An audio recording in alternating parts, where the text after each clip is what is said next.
Hey everyone, welcome back to the channel. Today we're going to go over the top 3 quick stops in Grand Teton National Park after arriving at Jackson Hole Airport. The first one being right across from the airport, you have a great view of airplanes taking off and landing at one of the overlooks. As always, if you enjoy this video, hit the like button and subscribe.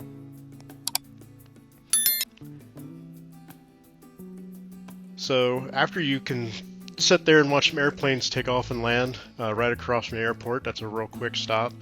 If you only have an afternoon after arriving at the airport, the next stop was be at about a 10-minute drive north to Mormon Row. You drive north on US 191 and you'll get to see one of the most photographed spots in the park there. You can see two people taking photographs. Luckily enough, I was here June 3rd, 2025, still early in the season. It was in the low to mid 50s while I was there, so you got a lot of snow still left on the Teton Mountains. And the John Moulton Barn is one of the most photographed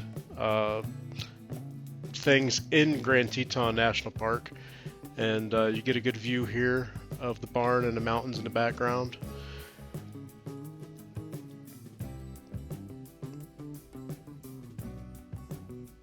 As you can see, not long after I got there, a lot more photographers showed up. I've seen photos of that place in peak season, and there will be, 50 people there taking photographs all at once.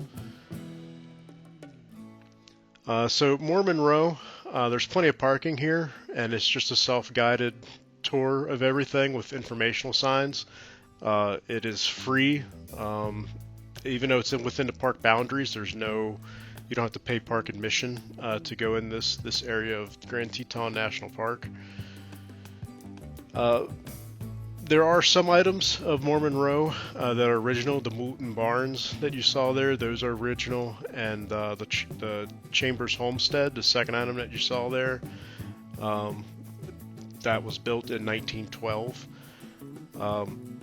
So again, you can quickly read those informational markers. You see there's a path here you can walk down to get to what's left of the Mormon Row historic district that we'll get up to. The historic district is actually not original, that we'll get up to here in a minute. The park has been slowly rebuilding that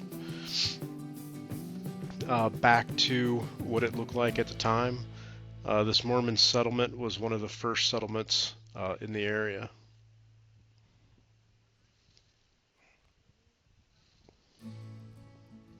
You can see some of the buildings here.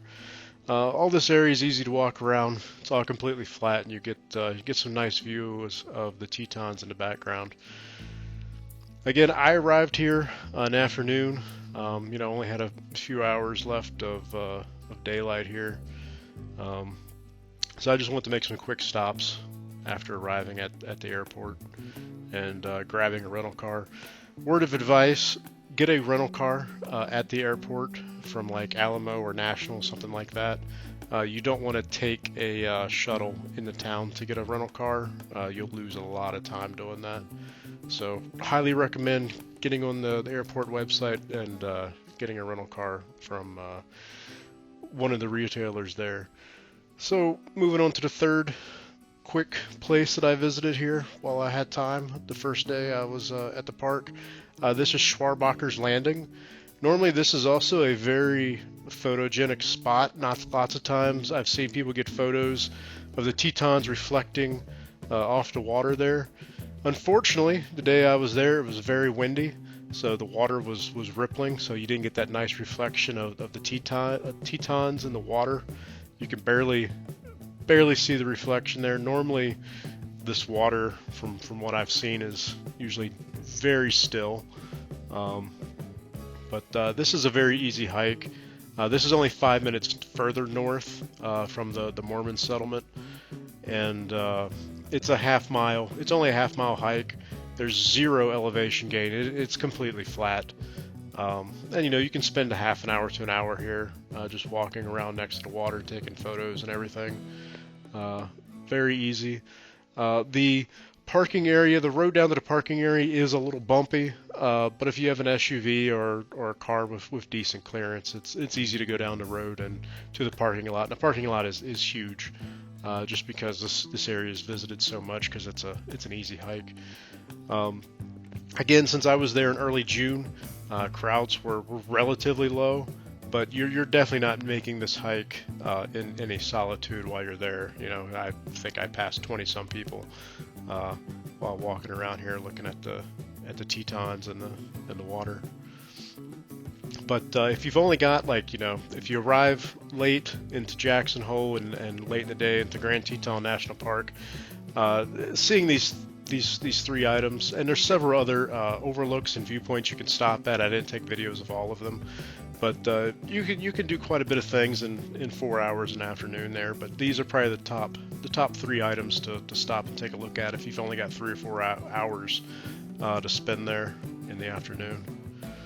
So I do have a lot more videos coming up, including a lot longer hikes in Grand Teton.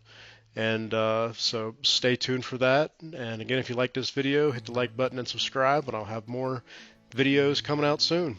Thanks.